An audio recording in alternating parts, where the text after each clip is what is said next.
গাজা উপত্যকার বিভিন্ন এলাকায় স্থানীয় সময় সোমবার ইসরায়েলি সেনাদের হামলায় বেশ কয়েকজন ফিলিস্তিনি হতাহত হয়েছেন। আল কারারা, খান ইউনিস এবং শেখ রাদওয়ান এলাকায় ইসরায়েলি বাহিনী বেসামরিক যান ও ভিড় লক্ষ্য করে হামলা চালায়। এতে শিশু ও নারীসহ অনেকেই আহত হন।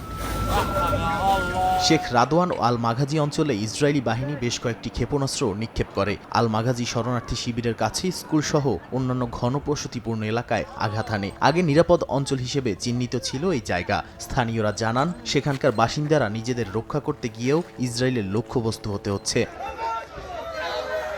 আল আকসা মার্টার্স হাসপাতালের তথ্য অনুযায়ী আহতদের মধ্যে কয়েকজনের অবস্থা গুরুতর। হাসপাতাল ও স্বাস্থ্যকর্মীরা ক্ষতিগ্রস্তদের উদ্ধার ও চিকিৎসায় ব্যস্ত। বিশ্ব স্বাস্থ্য সংস্থার এক কর্মীও ইসরায়েলি সেনাদের আক্রমণে নিহত হন।